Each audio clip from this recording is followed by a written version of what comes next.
धनबाद के निरसा, बाघमारा और झरिया में चलाए जा रहे विभिन्न आउटसोर्सिंग माइन से ही अवैध कोयले की खुदाई होती है, जिससे आउटसोर्सिंग के अधिकारी और स्थानीय थाना की मिलीभगत होती है। कोयला माफिया बेखौफ होकर दिन के उजाले में ही कोयले की खुदाई करते हैं और फिर रात के अंधेरे में ट्रक के द्वारा अवैध कोयले को बाहर भेज देते हैं। यही नहीं, कोयला माफिया अवैध कोयले की तस्करी पंचायत कालूबथान, बलियापुर और सुदामडी स्थित नदी के रास्ते नाव से या फिर ट्यूब के जरिए भी करते हैं, जिसे बंगाल ले जाया जाता है, जहां इस कोयले की अच्छी खासी कीमत मिलती है।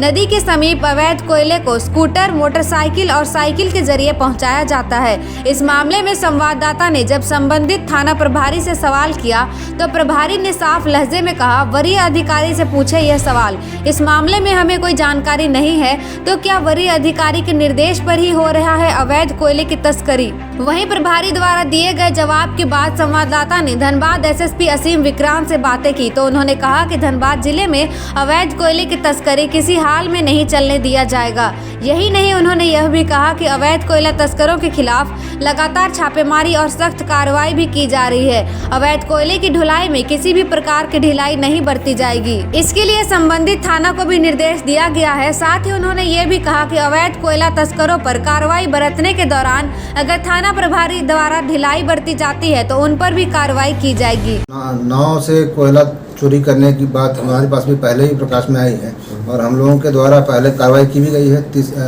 पूर्व में पंचायत थाना क्षेत्र में इस तरह की सूचनाएं आई थी तो एक बहुत बड़ा नाव पकड़ा गया था। कालूबथान क्षेत्र में एक छोटा नाव पकड़ा गया था और जो बता रहे हैं आप बोरागढ़ क्षेत्र में, तो वहाँ भी ऐसा अगर सुदामडी क्षेत्र में तो ऐसा हो सकता है कि कोयला नाव से दूसरी तरफ ले जाते हों, लेकिन इम्पॉर्टेंट चीज़ ये है कि हम लोग उस पर कितना कार्रवाई कर पाते हैं और हम लोग लगातार कार्रवाई कर रहे हैं। आगे भी अगर जितनी भी इस तरह की सूचनाएं मिलती है उस पर लगातार कोयला में कोई ढिलाई नहीं बरती जाएगी और सभी थाना प्रभारियों को निर्देश दिए गए हैं कि कहीं भी कोयले को लेकर के कोई ढिलाई ना बरतें और अगर किसी भी तरीके से कहीं इस तरह का मामला प्रकाश में आता है कार्रवाई करें। अगर थाना प्रभारी के स्तर पर भी कार्रवाई करने में कहीं ढिलाई बरती जाती है तो उन पर भी सख्त कार्रवाई की। अब सवाल यह उठता है कि आखिर क्यों नहीं करते हैं थाना प्रभारी वरीय अधिकारी के निर्देश का पालन? इतने बड़े पैमाने पर हो रहे अवैध खनन में अगर किसी की जान जाती है तो उसका जिम्मेवार कौन होगा? वहीं इस संबंध में कोयला के छोटे कारोबारियों से बात की तो क्या कहा, आप ही सुनिए। चुन कर लाता है उन लोग।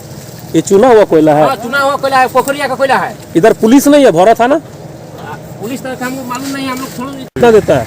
और 20, 30, 40 रुपया जैसे मांगता है। उधर कौन लेता है? उधर वो हमको नाम नहीं जानता है, एक लड़का आके खड़ा होता है। यहाँ कौन लेता है? यही कौन लेता है? ये जो लिया है, क्या नाम है उसका? उसका नाम नहीं है, माता जी है। मातो जी है। इधर से मतलब धनबाद से बिरसा पुल पार करके भौरा कौन थाना जाते हो अभी तुम लोग? अमलाबाद। कैसे बेचते हो उधर? उधर हम लोग किलो ये सब बेचते हैं 1000-1200। झारखंड न्यूज़ 9 के लिए मोजम अली की रिपोर्ट। कर्जा में डूबल है किसान, जानत रहे हर इंसान, बंद रहे हर जबान, चुप रहे हर इंसान। कृषि मंत्री राह दिखा ले